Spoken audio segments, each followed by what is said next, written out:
I'd like to welcome up Wally to talk about takahuri whenua in action. So Wally also hails from Te Arawa, from Rotorua, where he's born and raised. He was challenged into Māori agribusiness by his grandfather, the late Kuru o te Marama Waka, and since then has taken up leadership roles in as chair of Tumu Whenua Lands Trust, which is one of the participating agribusinesses. Waipupu Mahana, which I've been on myself, is trustee also on Tūhaurangi and Ngāti Wāhiao Land Trusts, another segment of the Te Arawa Waka or Confederation. That's the Kapenga M and Peka Land Trusts. He's also an executive member of the Te Ara Taua, which is the Te Arawa primary sector grouping of agribusinesses and horticultural businesses. He also has an interesting background as 18 years of professional firefighter. But currently, Wally is working in the Ministry of Primary Industries and the Māori Agribusiness team, where he's been since 2020. So he's had 3 years working with Māori land trusts, building capability in both the agricultural sector and also the horticultural sector. So, kei a koe te wā, Wally, tēnā koe nau mai.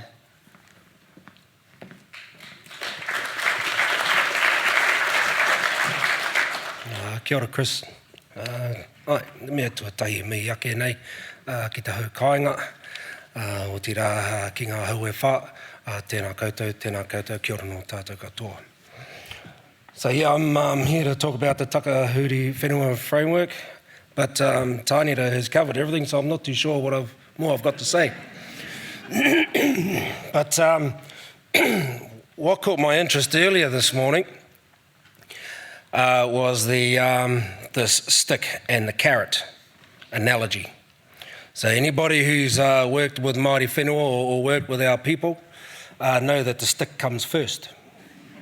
You get whacked with the stick first, and if you have a carrot, well, you still get whacked with the carrot then, even when you're giving it out. So one thing about whenua Māori is we don't really need more government legislation to whack us further.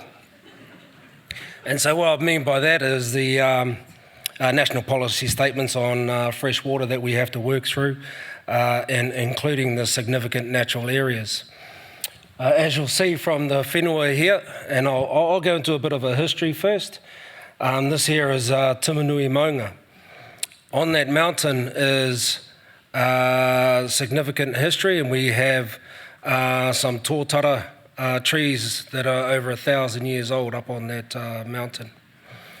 My people have been custodians of this whenua since about the time of Rangitihi, the man, and when the Arawas came inland. So that's roughly 20 odd generations that we've been on this whenua. We've been through all sorts of changes, challenges. That land was also part of the Māori land wars in the 1870s, and had a significant role to play in some of that kōrero. Our people have remained on the land right up until today. We are still on the land, as you could probably guess. Our people are working the land, so we hire our own people as much as possible to work the whenua, so that we maintain an unbroken connection to the land. I think what I need to go back to is about the 1970s and how this land came to be.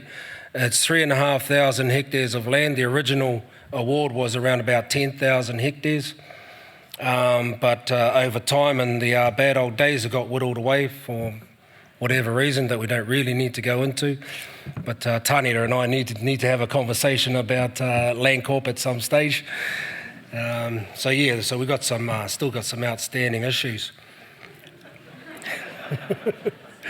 But that said, in the 70s, when the land came back from Maori Affairs, there wasn't a lot, and the banks wouldn't lend us money. They wouldn't lend us any funds to buy cattle or anything. The land also was returned in a very poor state. So our people had to be quite creative. My tupuna and my grandfather and others, uncles, they all had to be creative in order to bring the whenua up to the position that it's in today. So they started with nothing, and as I said, the banks wouldn't lend, and so I think cars were sold and a few other bits and pieces were sold, or houses were put up as collateral in order to buy our first herd, our dry stock herd. And so it was very, very humble beginnings. There were no handouts, there were no hand-ups, and it was our people working the land. To the point where we are today is we have 4 dairy units. We are also in the process of joining the Dairy Sheep Collective, and we are building our first dairy sheep station as well, milking station out at Reparaw.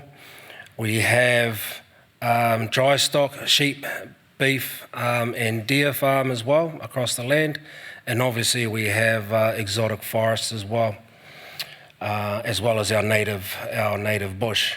And so we know that Tumanui Mountain is a significant natural area.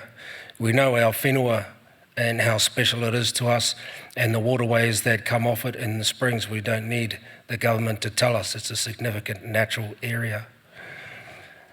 We've been there for many generations. But anyway, so yep, to everything there is a season and a time, to every purpose under heaven. So no, I'm not going to break out into song. No, I can't sing like my Morrison relations. But I thought it apt, as I was reading the other night from, the Wisdom of Solomon. And we're at a position, and after listening to everybody's speeches this morning about the doom and the optimism, and the doom and then more optimism.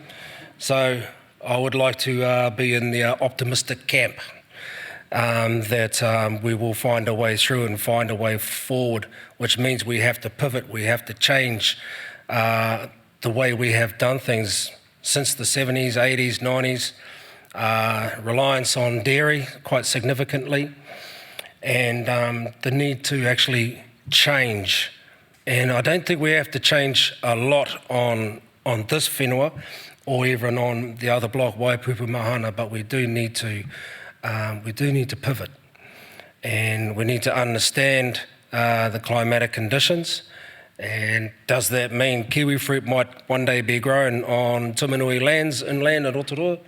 I don't know, but it's what I do know is the climate is changing, and the work that I do work in the fields that I work in, it's becoming more and more difficult to maintain profit margins when our climate is wreaking havoc across our horticulture industries. And I'm talking about the Bay of Plenty and the East Coast as well. I do believe that we're at a time and we're at a season of change. We all know it. We've heard it all this morning. So we've all got to find ways to embrace that change and move with it. Other factors, obviously, as I've mentioned, are the legislative changes that we have to work with. So, and that's just part and parcel of the landscape and how we move forward. The environmental pressures, we are concerned as well as everybody else about the quality of the water coming off the land, the amount, the herd numbers of bovine that are on our whenua as well. So through the Takahuri model and working in this space for nigh on 20 years, we are now in a position to reduce actually the numbers of cattle that we have. We have been working towards this for a good 10 years now. It hasn't been something that's dreamt up overnight. We've been working through this for some time, knowing that the legislation, environment, and the need to adapt. So we're well ahead of the game here. We've already planted a good 100 odd hectares. We have a target across 3,500 hectares. So we're looking at at least 800 to 1,000 hectares of planting both exotic pine trees and enhancing our natives along our waterways and water banks as well. So none of that comes cheap, but we're in a position to be able to move forward and do that with confidence. And that's part of our adaptation.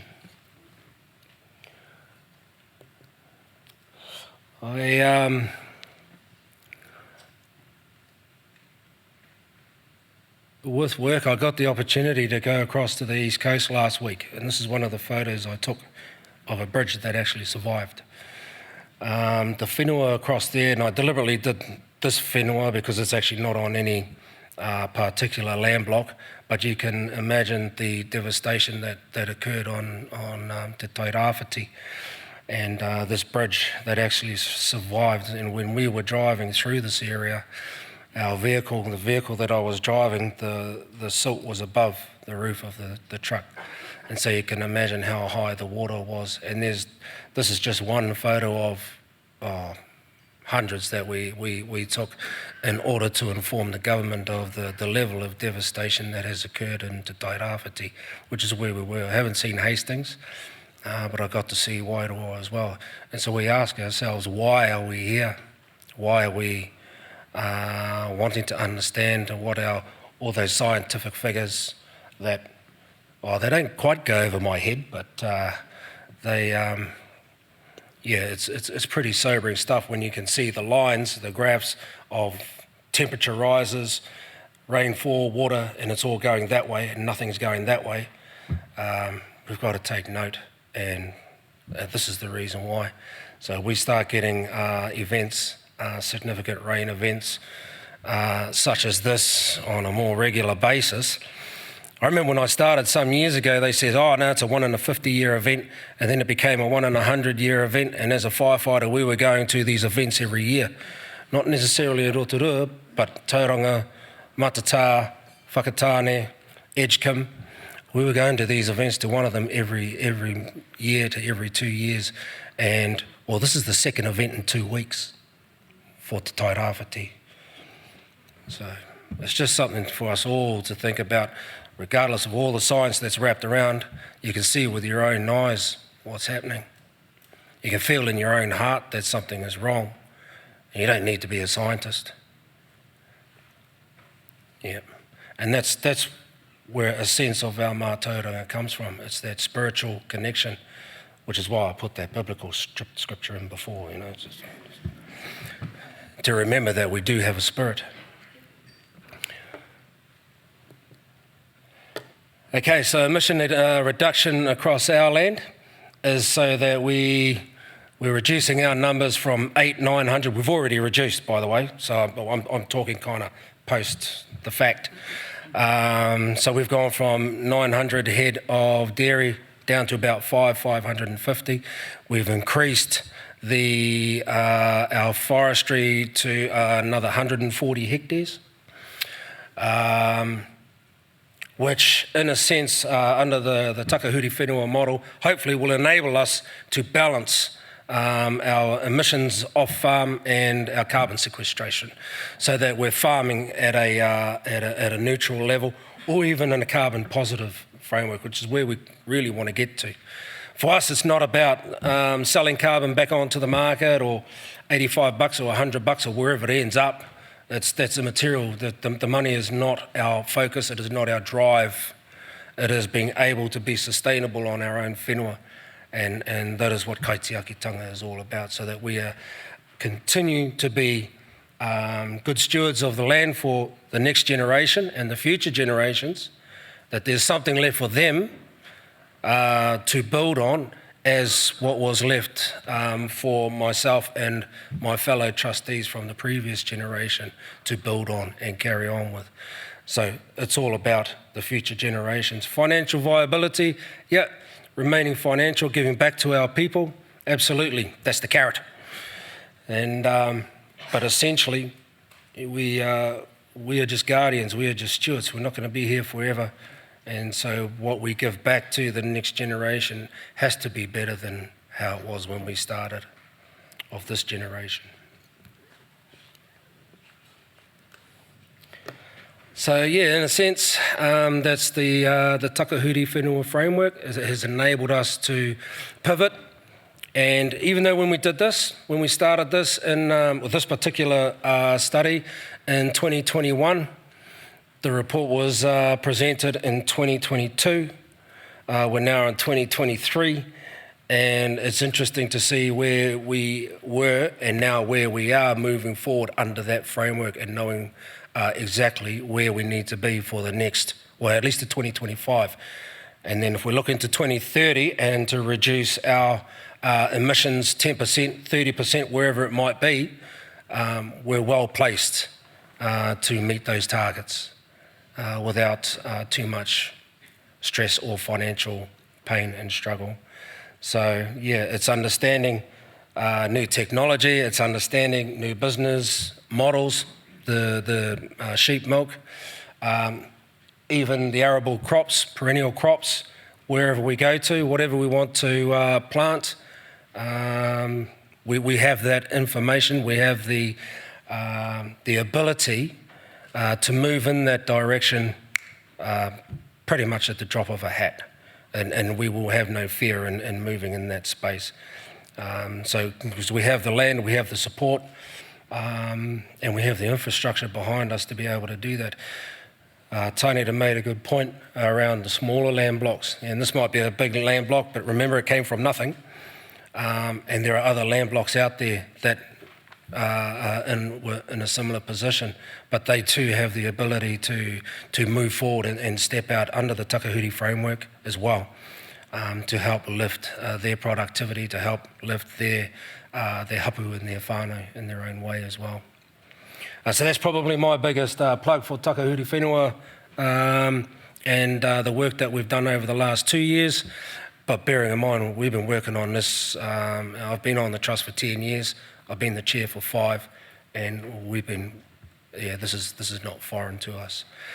So yeah, a microscopic view of our whenua, agriculture, hort, forestry, and the future, and whatever that looks like between 2025 and 2030.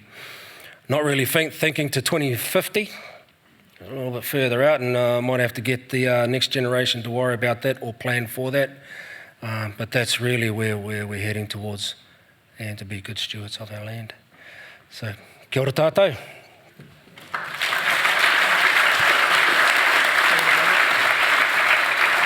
Kia ora, ka mihi atu rā ki a koe kua whakarangatira tō iwi i a koe, Wally.